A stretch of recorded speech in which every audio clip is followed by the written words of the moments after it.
সঙ্গে গ্রামের কিছু মানুষজন উৎসাহী গৃহকে সংগঠিত করে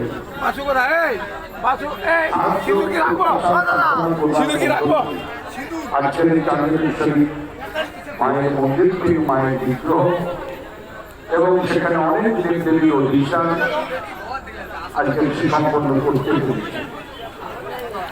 তাদের এখানে জানলামকে বড় ঠাকুরকে বলে বড় মামা যাকে বলে আমরা সবাই শরীর করতে মুক্ত থাকতে চাই, মুক্তি পেতে চাই। সেই শরীর ঠাকুরের থেকে মুক্তি রাখা অসম্ভব। তাকে আমার মনে করেন শুভেচ্ছা অভিনন্দন।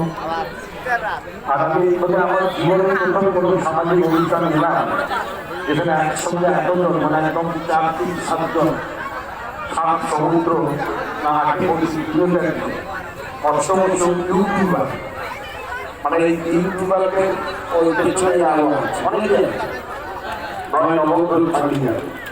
এখন ইউটিউবারদের উপস্থিতি তাদের যে ছাত্রদের উপস্থিতি এবং প্রাণবন্ত আমাকে ভীষণভাবে উৎসাহিত করল। এদের মধ্য দিয়েই আপনাদের এই অনুষ্ঠান, আপনাদের এই যে প্রিয় অনুষ্ঠান, এই অনুষ্ঠানের মাত্রা, এই অনুষ্ঠানের সমাচার আরো দূর পর্যন্ত পৌঁছে যাবে। আপনাদের আরো দুর্নাম হবে এদের দ্বারাই, এবং সেজন্য তাদের আমি ধন্যবাদ জানাচ্ছি। আর দুর্নাম মানে আমি বদনামের কথা বলছি, দূর পর্যন্ত আরো নাম ছড়িয়ে যাবে। আর এবারে আরো ভীষণভাবে আমি জগন্নাথ বাবুদের মুখেই শুনেছিলাম। আজকের লোকটি যখন টোটাল আমাকে প্রায় 30 বার ফোন করেছেন কত দূর আর কত দূরে। তো তাই 51 ফিটে আজকে উদ্বোধন হতে হবে। এই কর্মকাণ্ডের মধ্য দিয়ে আমরা আজকে আপনার জন্য আয়োজন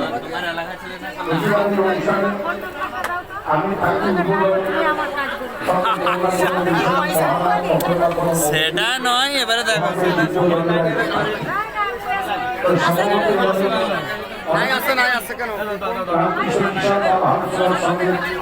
সন্ন্যাসীদের সঙ্গে তারা ধর্ম করেছেন সম্ভবত তারা বিভিন্নভাবে আজকের এখানে উপস্থিতি আমি ভীষণভাবে খুশি ও আনন্দ।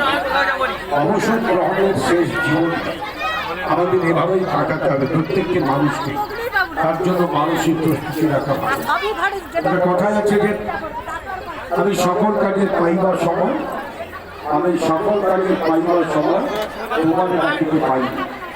এটাই ডাক, এটাই পথ, এটাই আমাদের শেষ রহমতের শেষ যাত্রা প্রথম মায়ের সান্নিধ্য লাভ করা।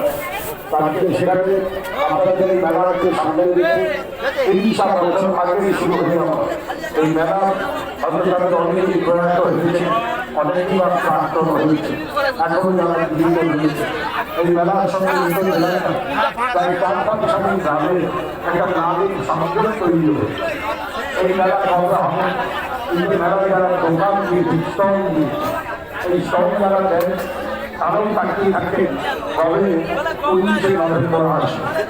আজকের গীতা আমার অত্যন্ত তাৎপর্য দিচ্ছিলাম। আজকের দিন ভারতবর্ষের লৌহ মানবী করেছেন ভারতবর্ষের প্রধানমন্ত্রী ইন্দিরা গান্ধী